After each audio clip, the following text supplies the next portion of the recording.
രക്ഷപ്പെടാൻ ആർക്കാണ് ആഗ്രഹമില്ലാത്തത്? മരിക്കാൻ ആർക്കാണ് ഇഷ്ടം? തെറ്റുകളും കുറ്റങ്ങളും ഒക്കെ സംഭവിച്ചു. എനിക്ക് നിരാശയില്ല, തിരുത്തണമെന്നുണ്ട്. ഈ ലോക ജീവിതത്തോട് എന്നെ ബന്ധിച്ചു നിർത്തുന്ന ഒരുപാട് കണ്ണുകളുണ്ട്. രാഷ്ട്രീയം മാത്രമല്ല, എൻ്റെ അമ്മ, മോള് കുഞ്ഞുലക്ഷ്മി, അവരിപ്പോൾ എവിടെയാണാവോ? എന്നെ വിശ്വസിച്ച് ആയുധം കയ്യിലെടുത്ത് പാതി വഴി നടന്ന തൊഴിലാളികൾ, അവർക്കൊന്ന് വേലയുമില്ല കൂലിയുമില്ല. ഞാൻ കാരണം. ഒന്നുകിൽ അവരെ തുടങ്ങിയിടത്തേക്ക് മടക്കി അയക്കുക, അല്ലെങ്കിൽ മുഴുവൻ വഴിയും നടത്തുക. രണ്ടും ഇനി സാധ്യമല്ല. ഒന്ന് ശ്രമിച്ചു നോക്കിയതാ, തോറ്റുപോയി.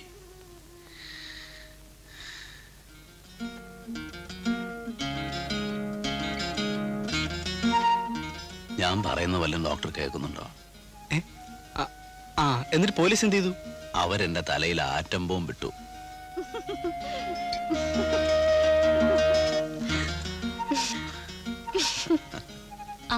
Prakash, how is he now? Perfectly all right. റൗണ്ട്സിനും ആ സമയമായി, ഞാൻ പോട്ടെ. ചാറ്റോടെ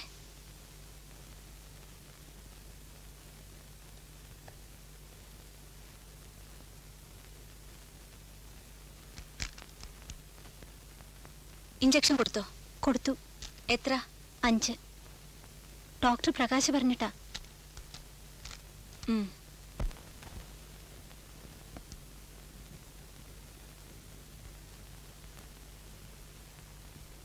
ശ്വാസം ഉള്ളിലേക്ക് എടുക്കൂ. പുറത്തേക്ക്. എന്താ, പെയിൻ ഉണ്ടോ?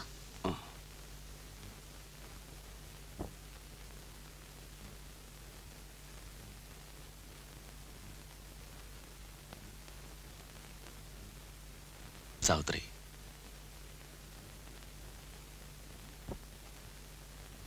എന്നോട് ക്ഷമിക്കണം.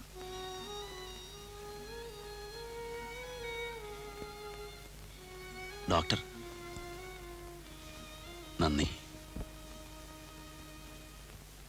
മരണത്തിനൊരു അവധി തന്നതിന് നന്ദി.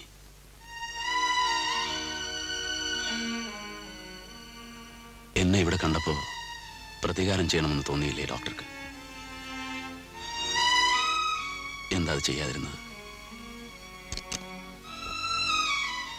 നിങ്ങളിവിടെ ഒറ്റയ്ക്കാണ്. കയ്യിൽ ആയുധമില്ല. ഞാൻ ഒറ്റയ്ക്കല്ല, കയ്യിൽ ആയുധമുണ്ട്. നിസ്സഹായതയുടെ മുന്നിൽ നിന്ന് കരയുന്നവനെ കൊല്ലുന്നത് ധീരതയല്ല, ഭീരുത്വമാണ്. ഏത് പ്രത്യയശാസ്ത്രത്തിന്റെ പേരിലായാലും. നിങ്ങളുടെയൊക്കെ ധൈര്യം പുറത്തു വരണമെങ്കിൽ ഇരുട്ടും ആയുധങ്ങളും കൂട്ടാളികളും വേണ്ടേ? എതിരാളി ഒറ്റയ്ക്കായിരിക്കണ്ടേ? വഴിയിലിറങ്ങിയൊരു ലോങ് മാർച്ച് നടത്താൻ ധൈര്യമില്ലല്ലോ ഒരുത്തനും. കൊച്ചമ്മേ,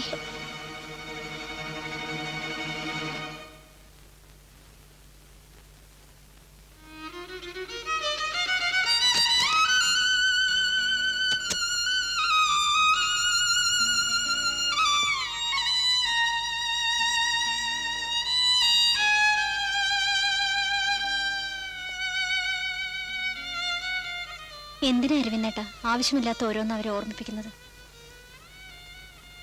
ഞാൻ മറന്നിട്ടില്ല. എന്ത്? സാവിത്രി വരുന്നതിന് മുമ്പ് ഡോക്ടർ പ്രകാശ് ഇവിടെ ഇരുന്നപ്പോ ആറ്റം ബോംബ് പൊട്ടിയത്. അയ്യോ, എനിക്കൊന്നുമില്ല. ആ ഡോക്ടർ എന്റെ പുറകെ ചുറ്റി നടന്ന് ബുദ്ധിമുട്ടിക്കുക. കൊച്ചമ്മ അറിഞ്ഞ കൊല്ലും. അവരെ എനിക്കിവിടെ ജോലി വാങ്ങിച്ചു തന്നത്. നല്ല പയ്യനാ. ആ ഡോക്ടറുടെ വീടെവിടാ? അജയനെ ഞാൻ മറന്നിട്ടില്ല അരവിന്ദേട്ടാ. കാവൽ മാടത്തിലെ തുരുദ്ദേശം.